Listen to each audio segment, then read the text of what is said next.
বৃষ্টিতে জলমগ্ন পরিস্থিতি তৈরি হলো মালদা জেলার বিভিন্ন এলাকায়। জমা জলের কারণে চরম দুর্ভোগময় পরিস্থিতি নজরে এলো মালদার হবিবপুর ব্লকে।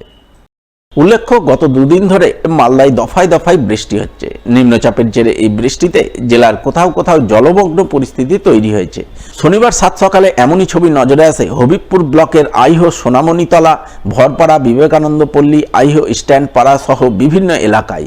ওই সমস্ত এলাকার রাস্তাঘাটের বর্তমানে জল থই থই পরিস্থিতি।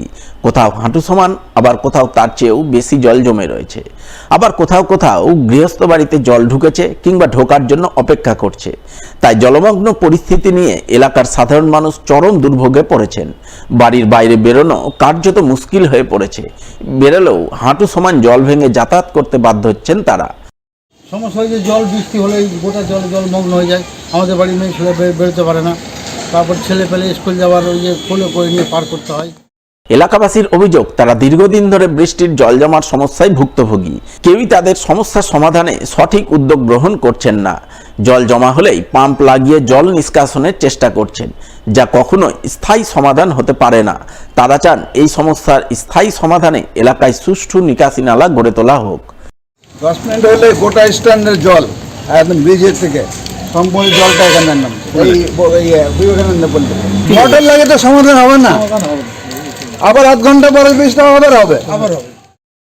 বৃষ্টিতে আইহো স্ট্যান্ড পাড়া, ভরপাড়া, সোনামণিতলা, বিবেকানন্দ পল্লীতে জলমগ্ন পরিস্থিতি তৈরি হওয়ার খবর পেয়ে শনিবার সকাল থেকেই ওই এলাকাগুলি পরিদর্শন করেন আইহো গ্রাম পঞ্চায়েতের প্রধান বাসনা মণ্ডল সহ স্থানীয় গ্রাম পঞ্চায়েত সদস্যরা। তারা পরিস্থিতি সরেজমিনে খতিয়ে দেখে আপাতত 3টি পাম্প লাগিয়ে জমা জল নিষ্কাশনের ব্যবস্থা করেন এবং আগামীতে এই সমস্যার স্থায়ী সমাধানের জন্য সকলকে নিয়ে আলাপ আলোচনায় বসার আশ্বাস দেন প্রধান বাসনা মণ্ডল।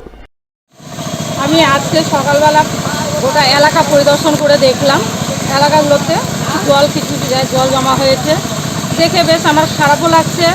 আবার আমি যে খারাপ লাগছে তার ব্যবস্থা নিয়েছি। কিছু কিছু জায়গায় ড্রেন হয়েছে, ড্রেনগুলো নতুন করে করা হবে। আর বক্সিনগর সোনামণিতলার বিবেকানন্দ পল্লী যেটা বলছে, সেইখানে জল যে জমা হয়েছে সেই জল পুরো আইহো ব্রিজের থেকে সম্পূর্ণ জল সেই রাস্তা দিয়েই গড়িয়ে যায়।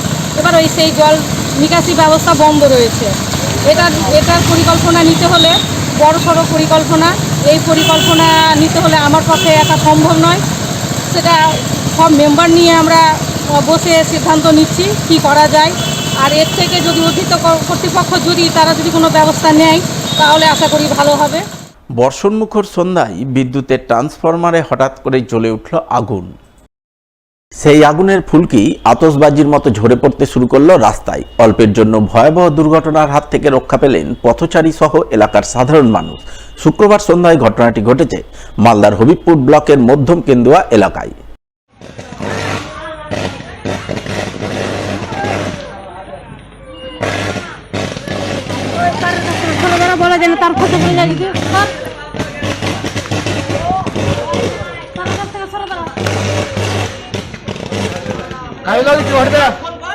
আমাদের এখানে বিদ্যুতের সমস্যা দীর্ঘদিন।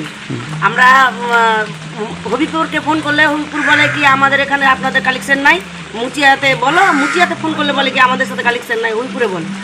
এই সমস্যার জন্য আমরা প্রতিনিয়ত হয়রানি হই। কালকে হঠাৎ করে আমরা দেখি কি এখানে ট্রান্সমিটারে আগুন ধরেছে। আগুন ধরার ফলে আমাদের তো যাই হোক ছেলে পেলে সবকে সরিয়ে দিলাম আমরা, দিয়ে আমরা সাইডে চলে আসলাম।